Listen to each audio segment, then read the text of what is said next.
PNW dream, man, making it to winners finals, and then Maister and Skyjay on the other side of things. And I think something that, honestly, I've been seeing a lot more in doubles, and if you're familiar with PNW doubles, you'll know it a little bit more, but Incineroar doing well in doubles is a bit of a common occurrence here.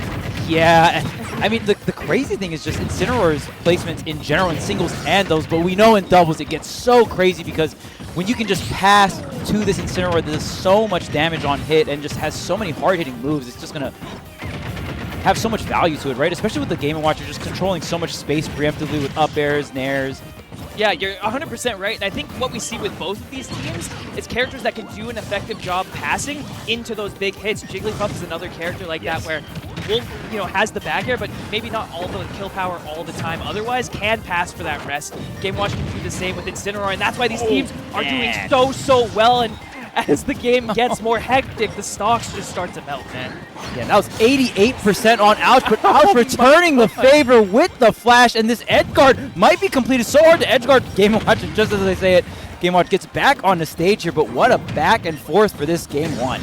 Yeah, man, and honestly, we've seen that Alolan Whip coming out of Incineroar. Such a good move at breaking up the tension and breaking up those 2v1 situations with a huge hit. The back air coming out from Skyjay, killing Jigglypuff from both center stage at 120, and now a very, very light stock advantage, and we're back to 4 apiece. Oh, but Skyjay's off stage. Okay, Maister immediately coming through, breaking up that pressure there. Now everyone at 2 stocks apiece, but Skyjay just bleeding a little bit more here. We'll see how Red Team can try to get through this damage deficit. Still off stage. Skyjay's still going to make it back on the stage and also knocking the Jigglypuff away. Yeah, good attempt from BassMage, but the timing just not there on the down smash. And now Skyjay having another opportunity to go a little bit wild with this Incineroar. And honestly, we've been seeing Maister and Skyjay do a really, really good job just at the start of this, kind of maintaining what feels like that center stage. Yeah. There have been back and forth opportunities for both the teams, and honestly taking the first stock off Skyjay there, but it feels like they've been holding the center for most of the time, and I mean, if that's not the Game & Watch Classic, I don't know what is. Yeah, Maister definitely did about 3 up smashes, 4 up smashes in a row, but strategically placed, and eventually one of them hit. BassMage was unfortunately the... got hit by one of them, and Jigglypuff being so light, gonna go ahead and take that stock. So 3 stocks apiece here. Ouch, the tank, and Maister the tank on each side. Oh, wow, maybe this game coming through, but great assistance coming out from Skyjay. Wait, did that kill Maister? Yeah, the suplex slam hit Maister off the ledge. There's so many different hitboxes for Incineroar, and so many weird things too, like the Alolan Whip having armor, and even some of the throws having hitboxes as well. Forward throw, back throw. There's so much you have to respect here, but look at the damage output Maister putting on the hurt with these up air combos. Yeah, and that's so tough when you're as floaty as Jigglypuff, and now BassMage is in a very tough spot because, quite frankly, Incineroar can breathe on you at this percent, and your stock's as good as gone, and so Ouch is going to need to do a good job of kind of maintaining that frontward presence and allow BassMage to live a little longer, because I imagine as soon as this turns into a 2v1, it becomes near impossible. Oh, Revenge is locked and loaded here. Man, so many places he could have gone there, and that was great on Skyjay, just positioning low and had the double jump and reacted to the DI. In teams, you can do weird stuff like DI up or DI down to kind of throw off some of the follow-ups there, but not going to work on Skyjay here. But here's the chef, the follow-up, no, but Skyjay, look, on that platform, just ready to cover both recoveries here. And you can tell these guys are a little used to dubs. Every now and again, you'll get teams where they both want to go in or they give up those 2v1 situations. You can tell these guys are in the winner's final side of things for a reason. They've got the coverage figured out. They've got the platform placement with the chef figured out. And now, ouch, it feels almost inevitable until the key comes out and ends that game. The one-button edge guard coming out from Maister very skillfully. Gonna position that bacon, and it's crazy. It's crazy that move, it doesn't stale if you just keep holding and mashing the B button. As long as you're on that first rep, Wait, it's still the first rep? It doesn't stale. All those bacon pieces will do the same amount of damage. It does quite a bit. So obviously very good for ledge trap, very consistent for that ledge trapping or edge guarding / two framing. Maister abusing that, and then also having the awareness and knowledge. No double jump, goes for the down air. The percent's so high, right? Yeah. So Maister, I'm going to go ahead and seal that one out. But like you mentioned earlier, the main thing about doubles, and it's weird about doubles too, because usually you're like, oh, okay, someone that has my playstyle, I probably want to team with them. Yeah. But no, that is, you actually want someone that in a scramble scenario, you never want to pick the same option as your teammate, right? Because absolutely. you never, when you're next to each other, then you both can't swing. Yeah. Or if one of you swing, the other person has to shield, right? Yeah. So you also, when you team with someone, you want someone that kind of picks the other option from you, like a little bit of opposites, right? Yeah, and I think we're seeing that come out really well, especially on the side of Maister and Skyjay. We saw Skyjay was actually the one a lot of the times holding back a little bit while Maister was at the ledge there, just waiting to catch the second option that came out. And especially when Maister was getting edge guarded and stuff like that, that's when Skyjay comes in with those big hits or comes in with the Alolan whips and uses that little bit of armor to separate it. But it seems like both of these guys are very comfortable with when their turn is, even amongst each other.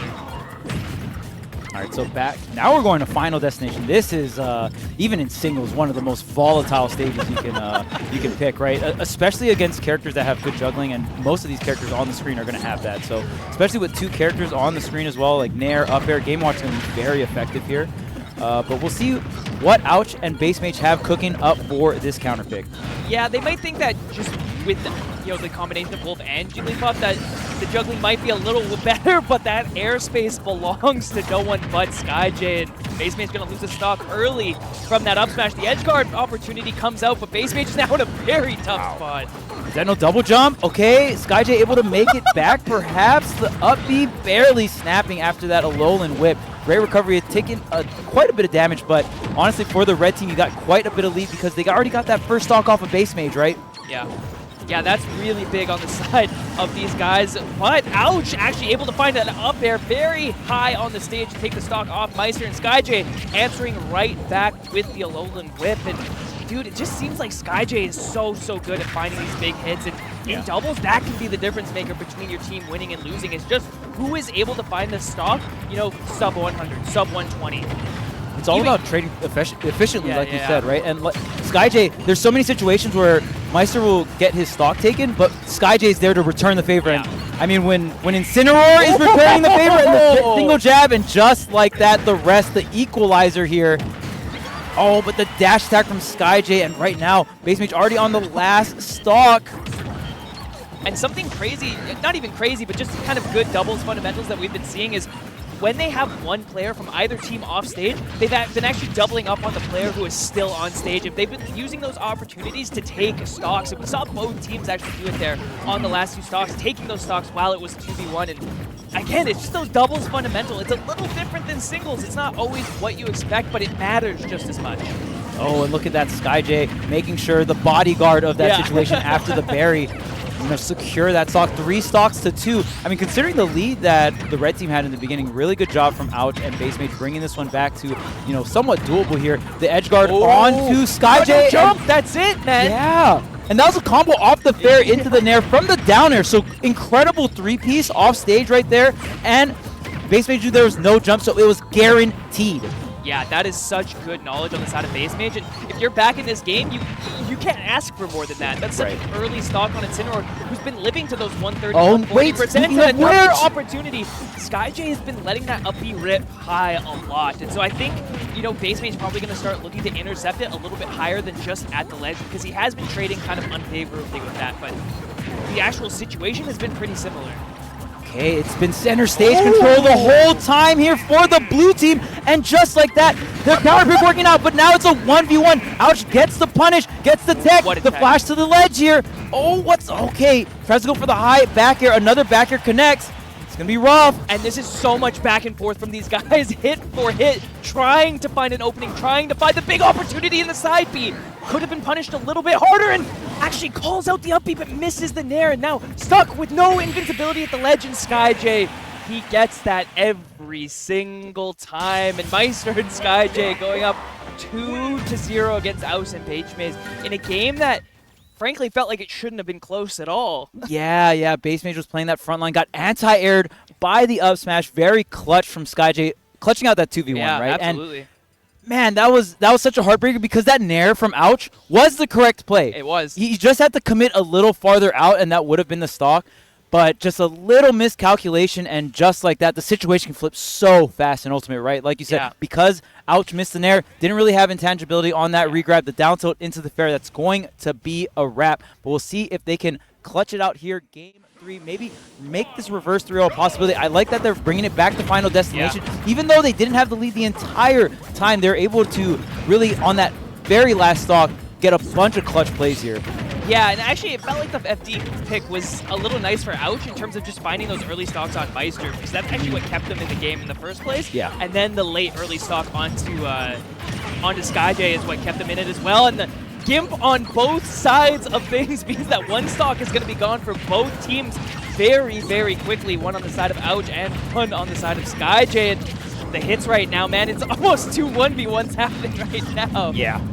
And one thing that I really want to see from BassMage has been getting these Gimps onto the Incineroar. Yeah. So I feel like we're going to see that come into play a lot more often as we go on through the set. And on top of that, BassMage has been losing some stocks at earlier percents. That's going to happen with Puff, like right there. Yeah. That's quite early. But we'll see if BassMage can be a little bit more evasive. It's a little tough because BassMage is clearly playing the front line, right? And yeah, Skyjay actually just losing another stock as well, meaning he's actually already on his last stock.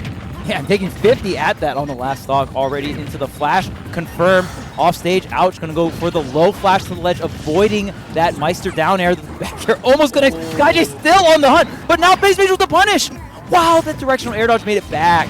I mean, that was such good awareness from all the players. Yeah. Even to drift out there from Ouch to avoid the side B from BassMage coming in to try and intercept from Skyjay actually recovering in the first place, and Ouch ends up being the one who comes out on the bottom side of that interaction. But BassMage now has Skyjay in an unfamiliar spot, and that's the high up B I was talking about. Yeah. It's been happening over and over again, and speak it into existence, BassMage was paying just as much attention as we were and takes that stock out. Now, Maister somehow becoming the stock tank as is BassMage. Yeah, and I feel like one thing I really want to see from the blue team is just a switch up on who's playing frontline as well. Oh, wow, very aggressive offstage here. Oh, but the directional air dodge is punished, but BassMage survives, and Skyjay goes so far offstage. It's Incineroar that's going offstage against Jigglypuff. It's not always what you expect, man, but BassMage getting a little bit greedy for that Game & Watch Edgeguard, going a little deep, using a few too many jumps. And Skyjay more than ready to punish, and now the rest actually comes out, and Ouch is there for the assist, so only a down throw punish coming out on the side of Maister, and the stocks very, very even. Great awareness from Maister because they couldn't afford to trade, but Ouch does not get the recovery right on that very last up B. Just a tad bit short, not going to be able to grab the ledge here. We'll see if BassMage can clutch it out to force the game 4, but man, everything is looking grim for the blue team right now. Oh, the mistech, the jab lock actually not secured, so the armor from up B is going to allow Skyjay back to the stage. And is that it at 77? What? Jigglypuff got obliterated there. That move is so strong. There's no way. I was like, he's got another 10% on him, surely. This cat, man. Surely, this cat is strong. Surely. The title belt, man. This cat's got the title belt. There's no doubt about that. There's no doubt. He's the world champ for a reason, brother. Wow, so 3-0, winners finals. Jigglypuff looking like just another jabroni as these guys. Yeah, and you know what? Every single game just felt so doable for the PNW team, man. It was so close, but there's just a tad bit of just interaction not going the way they wanted to. But we're going to go into some replays here. Check out this 3-0, close 3-0 at that. But yeah, it was just the red team able to clutch it up every single time on that last stock. Yeah, and I mean, it was over and over and over again, right? Especially, you know, both Skyjay and Maister having their moments for those big stocks, able to take them out. That was so good. Off the throw combo, the coverage here, again, you can tell these guys are practiced. You can tell that they came here looking to win and that they had a game plan in mind. And honestly, that's kind of what the difference ends up being in those clutch situations, is how calm, how collected, how familiar you are with a lot of these situations that you don't run into very commonly. Yeah, and I think the way Skyjay already, Maister covers so much options as Game & Watch. Again, like things like Chef or Up Air or Nair preemptively just covers a lot of space. Yeah, It's what makes the character very strong and relevant in the meta. But you see where Skyjay positions himself around Maister. It's like, oh, every time you go around Maister's up smash or around Maister's Nair or Up Air, you're falling into the clutches of Incineroar that hits even harder. And Skyjay was able to put so many nairs, so many up smashes, so many back airs, or even like forward tilts that just were able to seal out the stocks. And it was so hard to navigate around this team, especially in that advantage state. So really great stuff. And you can only do that if you understand the character as much as your own character, right? So Skyjay obviously knows a lot about Game Watch, has to fight against Maister in singles all the time. So, incredible team. Yeah, there's no doubt about that. And I think part of it, too, is one of the struggles that Incineroar has in singles is just how slow he is, right? Right. You don't actually hear people saying, Incineroar's hitboxes suck, right? Or Incineroar's normals are bad. They're really, really